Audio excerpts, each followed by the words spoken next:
যখন ওসি প্রদীপ বলল যে একজন সাবেক মেজরকে তারা গুলি করে দিয়েছে, আর অ্যাডভোকেট সাহেব বুঝতে পারছিল যে এটা একটা পরিকল্পনা বা মামলাটাকে কিভাবে শক্ত করতে হবে, তিনি মনে হলো যে একটা পিঁপড়া মারা গেছে বা ধরেন কেউ মানুষ একটা পাত দিছে, বিষয়টা এরকমই ছিল ওনার কাছে। ও আচ্ছা আচ্ছা, হ্যাঁ, হাসতেছিল। একজন সেনাবাহিনীর কর্মকর্তা যারা দেশের জন্য লড়ে, তাদের মৃত্যুতে এতটাই প্রফেশনাল এই ধরনের অ্যাডভোকেটগুলা, কি এরা আসলে বাংলাদেশের ভিতরে থাকা এমন এক মানুষ, রাষ্ট্র দেশ নিয়ে তাদের কোনো চিন্তা নেই, শুধু টাকার চিন্তা। এটা একদম বাস্তব ভাই, সত্যি কথা। একজন মেজর মারা গেছে, তার মধ্যে একটা সিম্পিতি ছিল না, কথার মধ্যে কোনো আবেগ ছিল না।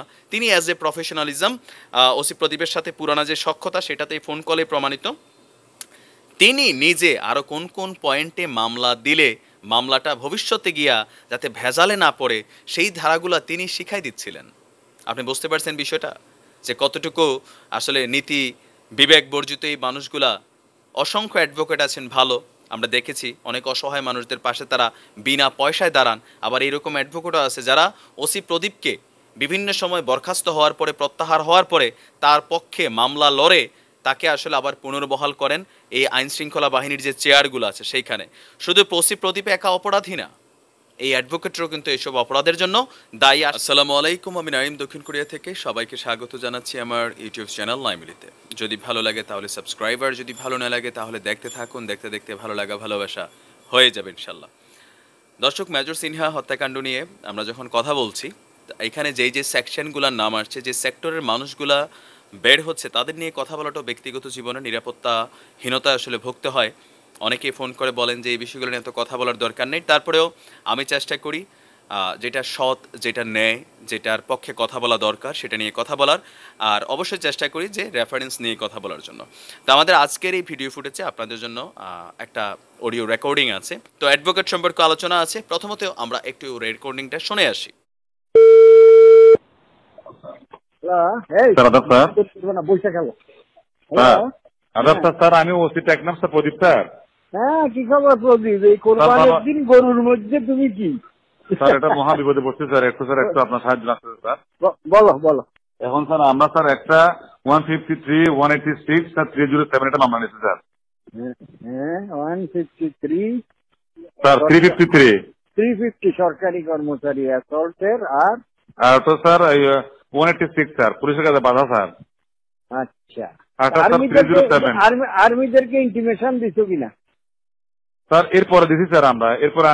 এরপরে স্যার আর্মির কাছ থেকে জানাইছি, আর্মি আর্মি লোকজন আসছে, সবাই আসছে। হ্যাঁ, এখন স্যার এই লোক স্যার হ্যাঁ হ্যাঁ, এই লোকটা স্যার রিয়েলি আর্মির নাকি? ও স্যার অবসরপ্রাপ্ত স্যার। ও, তাইলে আর এত জ্বরের কি আছে? না এখন স্যার ও তো মারা গেছে স্যার, পরবর্তীতে স্যার চিকিৎসার জন্য অবস্থা হাসপাতালে মারা গেছে। ও আচ্ছা, না, না, স্যার, এর সঙ্গে যে লোকটা ছিল ওইটা কি? ওইটা স্যার ওই যে একটা ছাত্র আসছে, স্ট্যামফোর্ড ইউনিভার্সিটির ছাত্র, সে হ্যাঁ। বলতেছে আমরা রাতের বেলার পাহাড়ের সিন নেওয়ার জন্য, মানে পাহাড়ের ওই যে ওরা নাকি স্যার একটা ইয়ার জন্য আসছে, ইউটিউবের একটা চ্যানেল করার জন্য আসছে ভ্রমণের উপরে। না, তোমরা যে অবস্ট্রাকশন দিছ, অবস্ট্রাকশন ভায়োলেট করে গেছে, গাড়ি চালাচ্ছিল কে? গাড়ি বলারে অ্যারেস্ট করছো কিনা? স্যার গাড়ি চালক তো স্যার ও নিজে। ও আচ্ছা আচ্ছা আচ্ছা আচ্ছা, সে নিজেই। গাড়ি হ্যাঁ। জব্দ করছো কিনা? করছি স্যার, গাড়ি জব্দ করছি। আচ্ছা, তোমরা যে বাধা দিছ, ওভারটেক করে গেছে, এটা সাক্ষী আছে কিনা পাবলিক? সাক্ষী আছে স্যার। আচ্ছা, সাক্ষী থাকলে মামলা কি নিচ্ছ বলো? মামলা নিয়েছি স্যার 186, 353, 307। 307 এইটার মধ্যে পেয়ার দিয়ে দিবা যে ওইটা মার্ডার হয়ে গেছে আর কি। তাহলে স্যার আমাদের আলাদা কোনো কেস নিতে হবে না স্যার? আর একটা কেস নিবা? আরেকটা কেস স্যার আমরা কি নিব স্যার? এটা আর ও যে ও স্যার সদর হাসপাতালে মারা গেছে স্যার, সদর হাসপাতাল কি স্যার একটা ইউডি কেস নিয়ে রাখবে স্যার? আমার তো মনে হয় চাইলে ফাইলে সদর থানারে দিয়ে ইউডি কেস লয় রাখো, ভালো হবে না স্যার? আমার মনে হয় আর্মির লোক তো পরে টানাটানি করে কিনা, আর নাইলে তো লফুল ঠিকই আছে। আর না হলে স্যার তারা তো স্যার তারা লাশ নেওয়ার পরও তারা স্যার পুলিশের বিরুদ্ধে মামলা করতে পারে স্যার যে কোনো সময়। আমরা স্যার একটা মামলা নিয়ে ফেললে তখন স্যার মামলা সাথে ট্র্যাক করা যাবে স্যার, মামলা নিয়ে বিধান থাকবে। তাইলে তোমরা একটা কাজ করো না, 300 করে একটা মামলা নিয়ে নিতে পারো। 300 স্যার আমরা 300 স্যার আমরা কি লিখবো স্যার এখানে ভিতরে?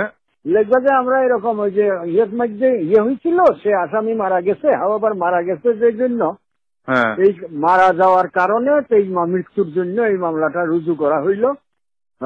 তদন্ত সাপেক্ষে প্রয়োজনীয় ব্যবস্থা নেওয়া হবে। তাহলে 3007 এখানে আসামি কলমে কি লিখবো স্যার? আসামির না, এই মামলা তো আলাদা ঠিকই হয়ে গেল, আর একটা সেপারেট মামলার কথা কইতেছি, যেহেতু আসামি মারা গেছে মৃত্যুর জন্য এই মামলা দেওয়া হইলো, এই শুধু এই কথা। রেকর্ডিং যদি আপনি ভালো করে শোনেন, আপনার অনুসন্ধানী মন আপনি যদি একটু ঘুরান এই ফোন কলটার মধ্যে, এখানে বেশ কয়েকটা আলামত আছে। নাম্বার 1, ওসি প্রদীপের সাথে এই অ্যাডভোকেটের কতটা ভালো সম্পর্ক ফোন দেওয়ার সাথেই বোঝা গিয়েছে। এই অডিও রেকর্ডিংটা বেসিক্যালি মেজর সিনহাকে হত্যার পরে ওসি প্রদীপ, এসআই লিয়াকত সহ তারা যে নানান প্ল্যানগুলো করেছিলেন, সেই প্ল্যানগুলো কিন্তু একে একে ফাঁস হতে শুরু করছে।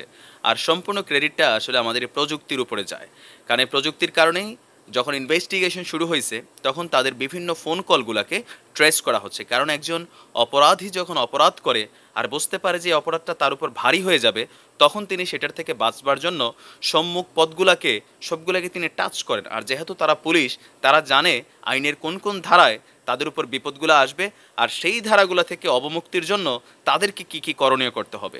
প্রথমত ওসি প্রদীপের সাথে এসপি সাহেবের যে কথোপকথন, সেটাতে মানে একটা জিনিস স্পষ্ট হয়ে গেছে যে গুলি না করার আগেই তিনি এসপি সাহেবরে শোনাইছেন যে গুলি করে দিছে, যে লিয়াকতের গুলি চালাইছে, যদিও লিয়াকতের ফোন কলে সেটা ছিল না। এখান থেকে প্রথম ধাক্কাটা। নাম্বার 2, এই ঘটনা ঘটানোর পরে যখন তারা এই মেজর সিনহার পরিচয়টা শতভাগ কনফার্ম হয়েছেন যে তিনি একজন সাবেক মেজর, ইভেন এসএসএফ এর একজন সাবেক সদস্য, তখনই ওসি প্রদীপ আজ করতে পারছিলেন যে বিষয়টা নিয়ে ভবিষ্যতে একটা বড় কিছু হবে, আর এটা সম্পর্কে ইনভেস্টিগেশন হবে, মামলা হবে।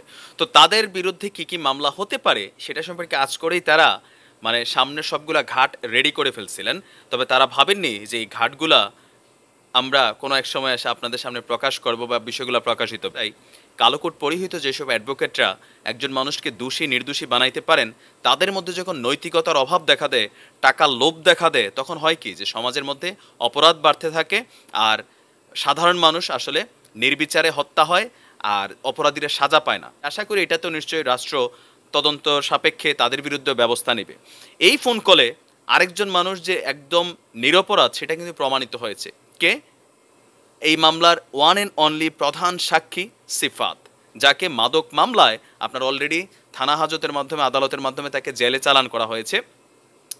এখানে ওসি প্রদীপ সিফাতের ব্যাপারে 2 জায়গায় কথা বলেছিলেন, একটা হচ্ছে এসপি সাহেবের সাথে, আর এইখানে তো তিনি ডিটেলস বলছেন যে কে এই সিফাত, সে স্ট্যামফোর্ড ইউনিভার্সিটির ছাত্র, সে ইউটিউব চ্যানেলের ভিডিও করার জন্য তারা পাহাড়ে গিয়েছে।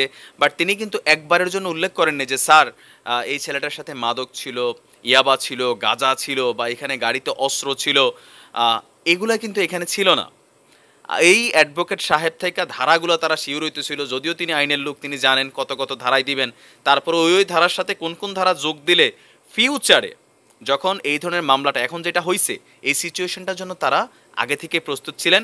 আর মাঝখান থেকে সিফাত এবং শিপ্রা নামক আমাদের হিন্দু এক বোনকে নীলিমার রিসোর্ট থেকে ঘটনার সময় যিনি উপস্থিতি ছিলেন না, তাকে পর্যন্ত ফাঁসাই দেওয়া হয়েছে। 10 দিন চোরের স্যার, একদিন গৃহস্থের। অন্যায় অন্যায়, হাজার অন্যায় আপনি হয়তো করতেছেন, বাট কোনো এক সময় কোনো একটা ঘটনায় আপনার বিষয়গুলো সামনে চলে আসে। আজকে দেখেন এই ওসি প্রদীপের সাথে যতগুলো সহযোগী আছে একে একে তাদের নাম বের হচ্ছে। আর আমরা আশা করি ঘটনার অপরাধী এসআই লিয়াকত হলেও, ওসি প্রদীপ হলেও, তাদেরকে সাপোর্টিং করা যে শ্রেণীটা আছে সবাই কিন্তু এই ঘটনার অপরাধী। ইভেন অতীতে করা 200-র উপরে ক্রসফায়ারেও নানান ধরনের যে ঘটনাগুলো আছে এই সিন্ডিকেটটাই কাজ করে গেছে। সরকারের উচিত, বা প্রশাসন আমাদের থেকে অনেক ভালো বোঝেন, বাট আমরা তাদের মধ্যে আইডিয়া দিচ্ছি যে এই মানুষগুলোকেও আইনের আওতায় আনা হোক যারা তার সাথে কাজ করেন। দর্শক, চলে যাচ্ছি, যাবার আগে আপনাদেরকে পরবর্তী ভিডিও সম্পর্কে ছোট্ট একটা আপডেটিং দিয়ে চাই।